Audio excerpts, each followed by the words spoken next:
Hello student, चलिए इस question को समझते हैं और सॉल्व करने की कोशिश करते हैं। क्वेश्चन क्या कह रहा है कि एक satellite moving elliptical orbit around the earth, the mass of satellite is very small as compare to the अर्थ।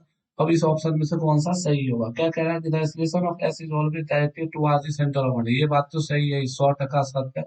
ठीक है, अब क्या कह रहा है कि the angular momentum of the S about the center of earth changes direction बस magnitude remains constant. अब आपको पता है ग्रेविटेशनल फोर्स जैसा कि लग रहा है इस पे, तो इसके में एक्सीलरेशन उसके पास हमेशा सेंटर की तरफ होगा।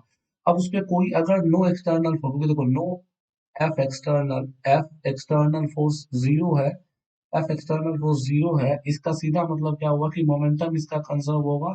और क्या कहते हैं, मैकेनिकल एनर्जी इसका कंजर्व होगा। Basically energy energy energy and momentum is conserve, momentum is conserve.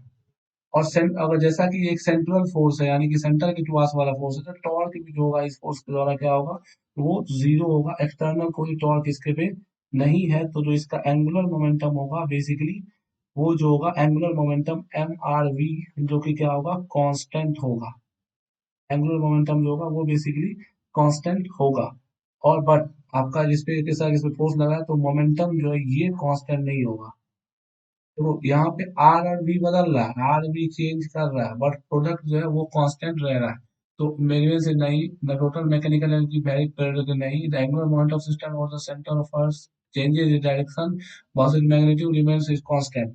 We know, ये भी चीज सही नहीं है। एक्सटर्नल ये बेसिकली क्या है, हमारा एंगुलर मोमेंटम इसका कांस्टेंट हुआ। क्यों?